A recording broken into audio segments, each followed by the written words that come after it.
Hey guys, Cooper here, Diesel Power Products, and we're out in the shop with our 23 Ford F-250 Tremor high output diesel. Yeah, it's a long name, but for those of you familiar with the Ford lineup from who knows when to 22, they came with all the beefy components, beefy rear end, beefy front end. Well, we jumped into our 23, got all the suspension dialed in, and started doing what we normally do, which is gearing and everything else. And it has been a learning process, to say the least, which we'll share in a longer form video for you. But one of the key areas that's caused us a little struggle is, again, high output diesel, 10-speed auto, Tremor package, F-250. They put a huge beefy M300 rear axle in, which is a 12-inch ring gear rear axle out of an F450, F550 from previous years and current. And then up front, thinking, okay, with all those things in place, we got to have the 60. No, we don't. They have a new axle for the front end, the M235. And one of the distinct characteristics of it is the diff cover. You end up with 2 bolts here, 2 bolts here,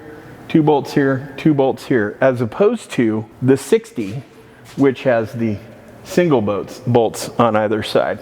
Now, I know you see the 60 here. We grabbed one out of a 17 to 22, and we are currently figuring out what the ramifications of taking that and putting it in here so that we can have an actual Tremor package, high output F-250 working truck with the gearing we want. And why do we need that for the gearing? Well, the factory has gears available. And if anybody's talked to a gear guy, figuring out gearing, carrier brake, install kits, everything else can be a bit of a chore. And of course, now Ford has made their gear sets proprietary, where you can only get them through the Ford dealerships until somebody starts making some. We're early on, and I know they have them available, but I don't know what the carrier brakes are, and I don't know any of that info. So we've opted to take the known, tried and true, make this truck a true Swiss Army knife, beef it out, have the big rear end, have the big front end, and we'll keep you informed of how we did it along the way. If you have any questions on this build or any products that we use for this build, check the link in the description or visit the website, dieselpowerproducts.com.